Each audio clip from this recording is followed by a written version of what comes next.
Bom dia! Estamos de volta com o nosso devocional Florescer, hoje número 234. Estamos, quase fechando os nossos 30 dias estudando Salmos e estamos então numa série de Salmos proféticos. E eu acredito que você esteja sendo abençoado e esteja esperançoso a respeito então do nosso Messias e do reinado do Messias e do governo do nosso Messias. Hoje nós temos um dia de sol. Hoje nós vamos estudar então o Salmo 72, que também é um salmo messiânico, e ele fala sobre o rei justo e o seu reinado eterno, né? O reinado magnífico então do Messias. O salmo ele inicia-se com uma oração a um rei terreno. Possivelmente ele seja Salomão. Então é uma oração a um rei terreno, possivelmente possa ser então Salomão. No entanto, conforme o texto vai progredindo, nós percebemos que o autor contempla a glória do reinado de alguém maior que Salomão. O Senhor Jesus Cristo virá, em uma época maravilhosa para este mundo que está cansado, de violência, de iniquidade. O gemido, então, da criação cessará. Diz a palavra de Deus que o mundo espera ardentemente a manifestação dos filhos de Deus. A terra geme, nessa grande expectativa quando o reinado de Cristo, quando Cristo voltará à terra. A paz, então, e a prosperidade florescerão, como diz, então, Salmo 72, versículo 1, diz assim: concede ao rei, ó Deus, os teus juízos e a tua justiça.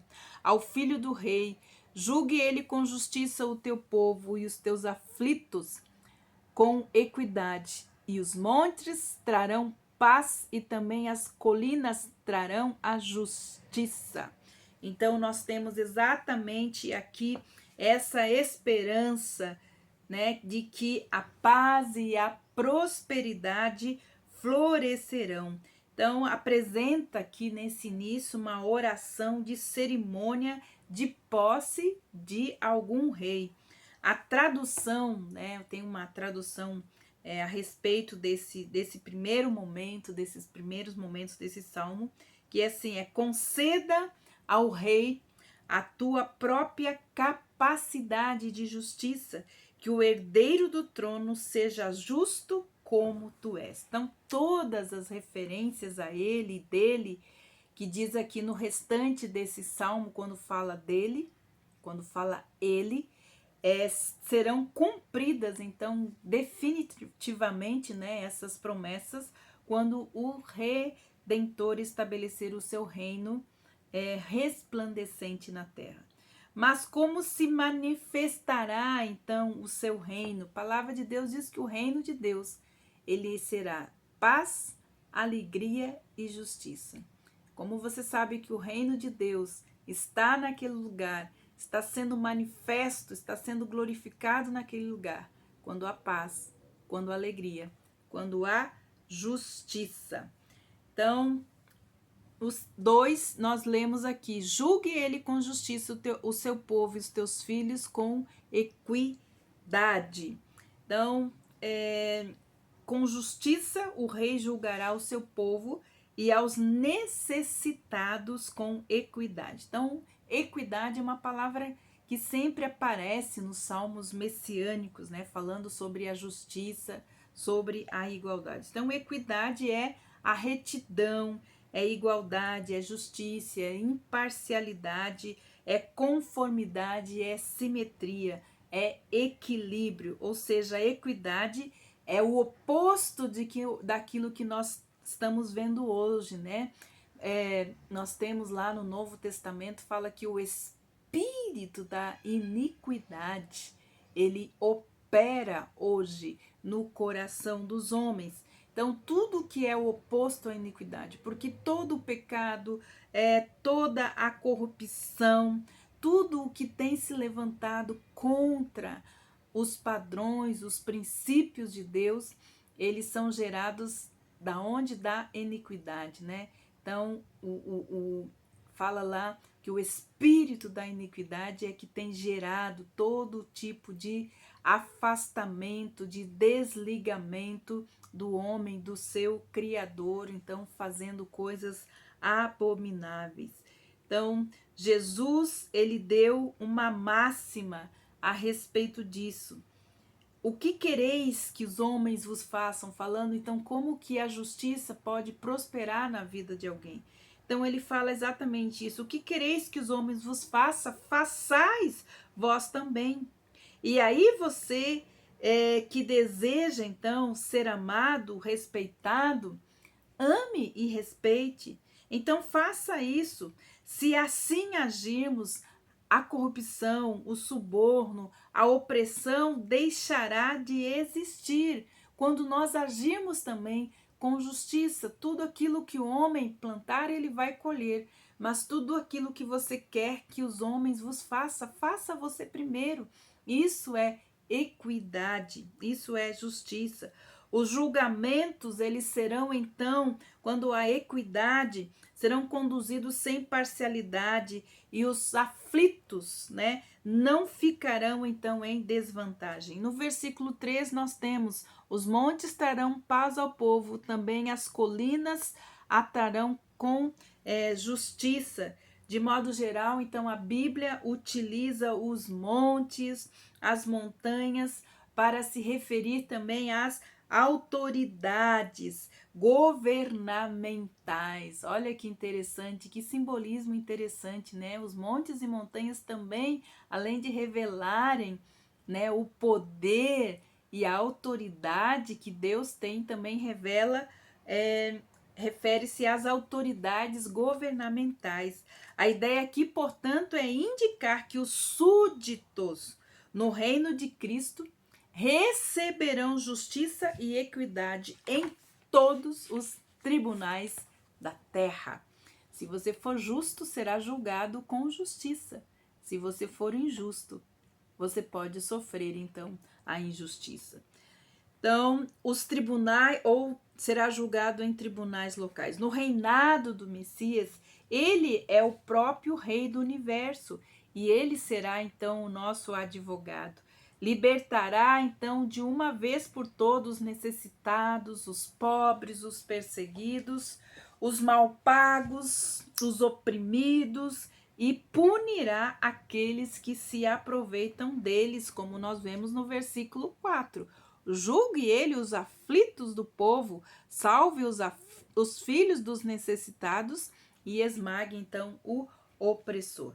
Nos versículos 5 e 6 diz assim: ele permanecerá enquanto existir o sol e enquanto durar a lua, através das gerações. Seja ele como a chuva que desce sobre a campina ceivada, como aguaceiros que regam a terra. Então, todos o respeitarão, todos respeitarão o Messias e o temerão. Não como nós vimos hoje, mas quando ele chegar, como nós já vimos, todo o joelho se dobrará e todos o respeitarão e o temerão. Enquanto existir o sol e enquanto durar a lua, através das gerações. A presença de Cristo será benéfica e agradável. Como? Como a chuva nos campos e os aguaceiros na terra.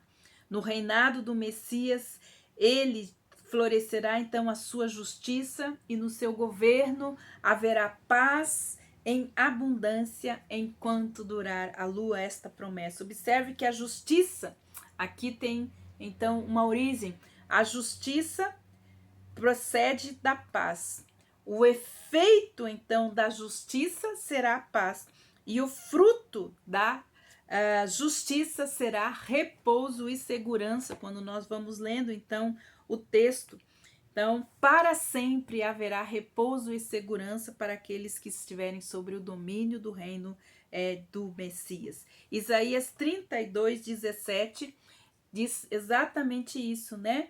Que a justiça precede a paz A justiça será paz e o fruto da justiça será o repouso e o descanso. Cristo nos trouxe então a sua paz por meio da obra da cruz e por meio do seu governo justo.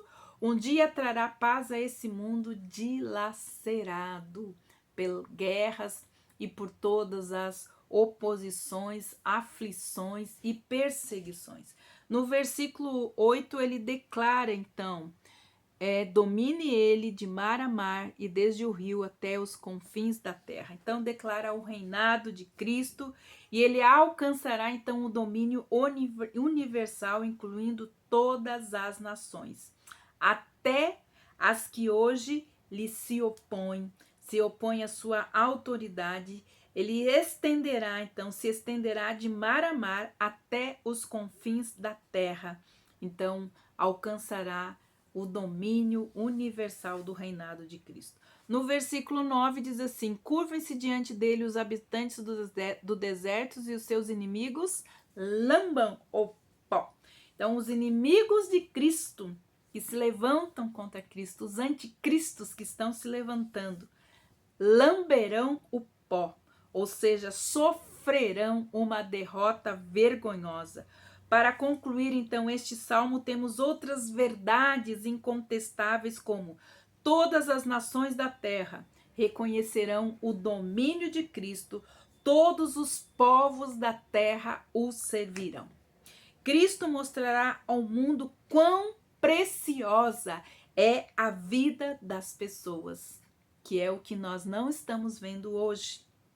Todos os povos exclamarão vida longa ao rei, a fim de exprimir então a sua gratidão a Cristo. O mundo inteiro oferecerá oração contínua por ele e todos os povos o bendirão todos os dias. A fertilidade da terra será indescritível, armazéns, silos ficarão abarrotados de cereais, haverá alimento em abundância para todos. Louvado e reverenciado o nome de Cristo, ele subsistirá para sempre, a sua fama prosperará enquanto resplandecer o sol, em conformidade com as promessas de Deus a Abraão. Todos os homens serão abençoados nele e todas as nações lhe chamarão bem-aventurado. O Salmo 72, ele encerra com uma doxologia.